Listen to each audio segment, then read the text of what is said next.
नमस्कार दोस्तों, स्वागत है आपका आरएस ऑनलाइन एजुकेशन में। तो आज है टेस्ट नंबर 6। तो आइए स्टार्ट करते हैं। पहला क्वेश्चन, दंत चिकित्सक अवतल दर्पण का उपयोग करते हैं क्योंकि इस पर निर्मित प्रतिबिंब डैश होता है। तो दंत चिकित्सक अवतल दर्पण का उपयोग करते हैं तो उस पर जो प्रतिबिंब निर्मित होता है वह कैसा होता है।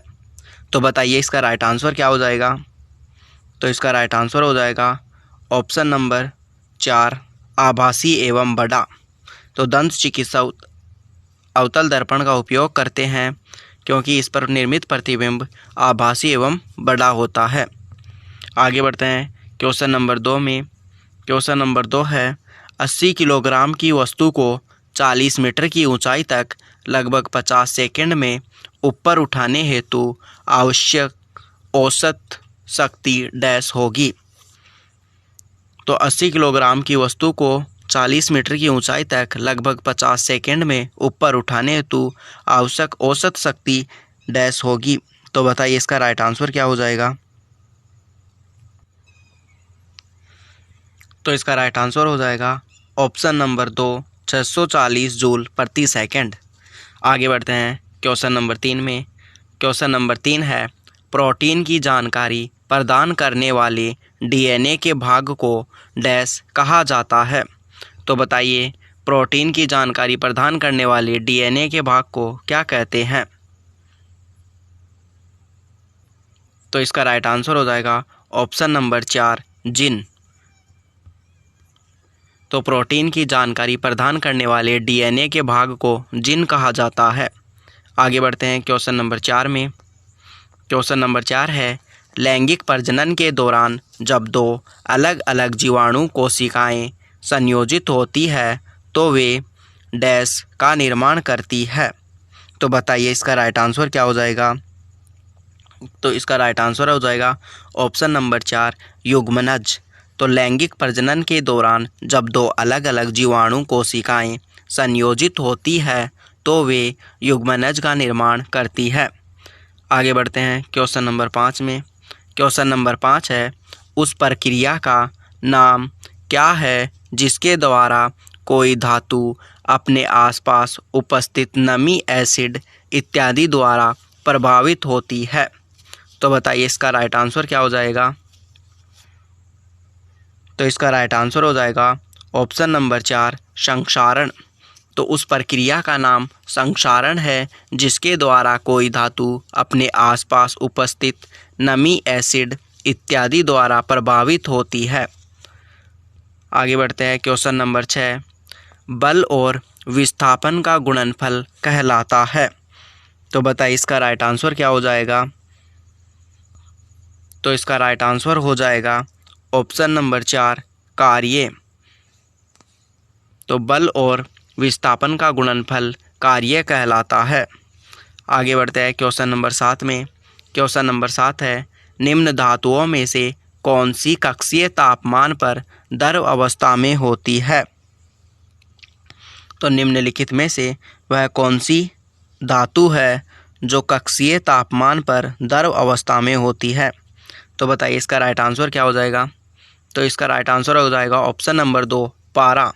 तो निम्न में से पारा धातु कक्षीय तापमान पर द्रव अवस्था में होती है। आगे बढ़ते हैं क्वेश्चन नंबर 8, अणु शब्द किसने प्रतिपादित किया था। तो बताइए इसका राइट आंसर क्या हो जाएगा।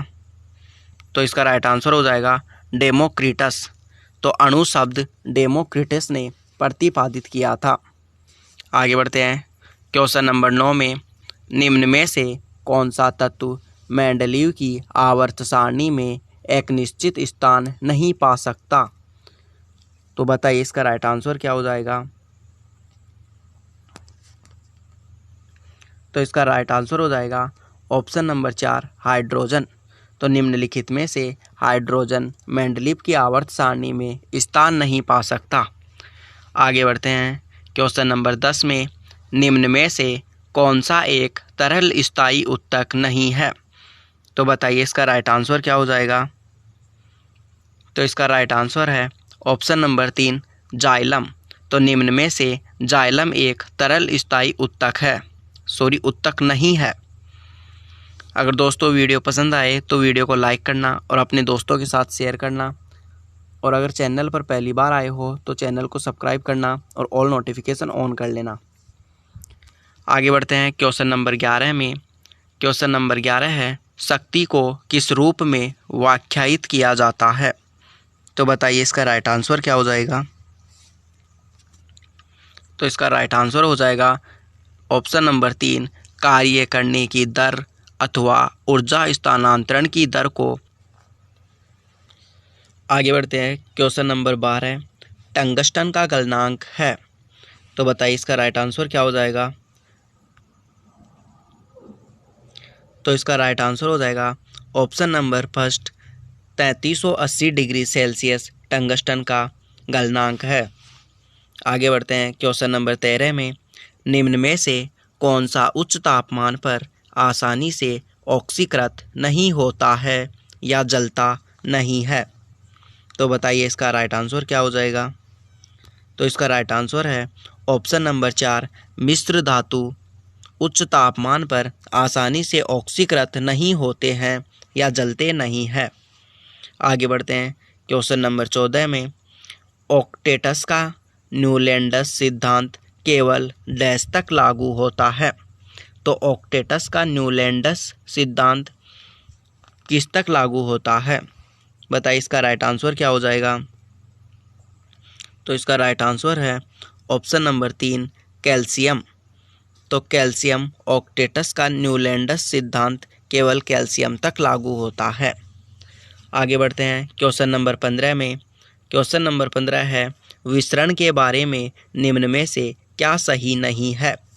तो विसरण के बारे में निम्न में से कौन सा सिद्धांत सही नहीं है, ये बताना है।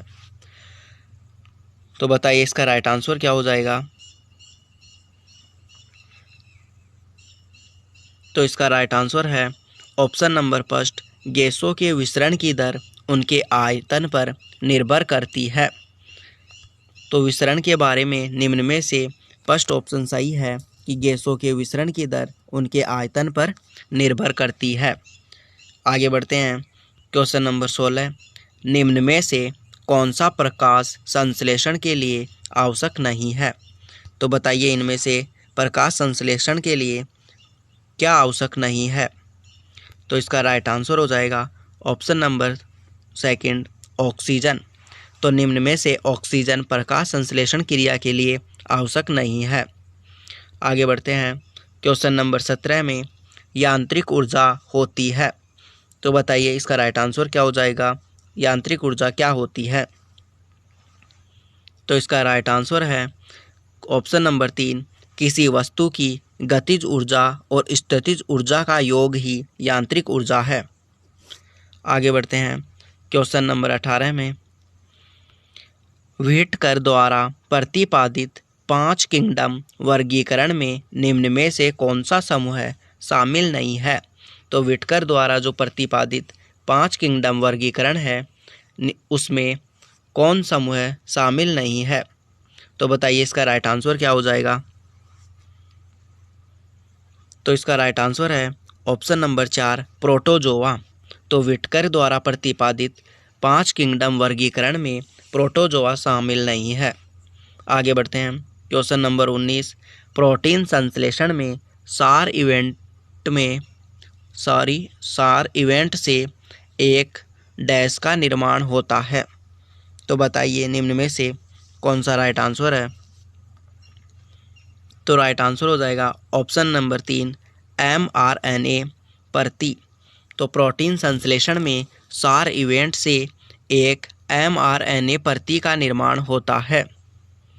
आगे बढ़ते हैं क्वेश्चन नंबर 20 में, जो लास्ट क्वेश्चन है, जिन पदार्थों की गंध अम्लीय या क्षारीय माध्यम में बदल जाती है उन्हें डैश कहा जाता है। तो जिन पदार्थों की गंध अम्लीय या क्षारीय माध्यम में बदल जाती है उन्हें क्या कहते हैं? बताइए इसका राइट आंसर क्या हो जाएगा? तो इसका राइट आंसर हो जाएगा ऑप्शन नंबर 3, घ्राण या ऑल्फैक्टरी सूचक। तो जिन पदार्थों की गंध अम्लीय या क्षारीय माध्यम में बदल जाती है उन्हें घ्राण या ऑल्फैक्टरी सूचक कहा जाता है। तो धन्यवाद दोस्तों वीडियो को एंड तक देखने के लिए, और अगर चैनल पर पहली बार आए हो तो चैनल को सब्सक्राइब कर लेना और ऑल नोटिफिकेशन ऑन कर लेना। हम ईश्वर से आपकी सफलता की कामना करते हैं।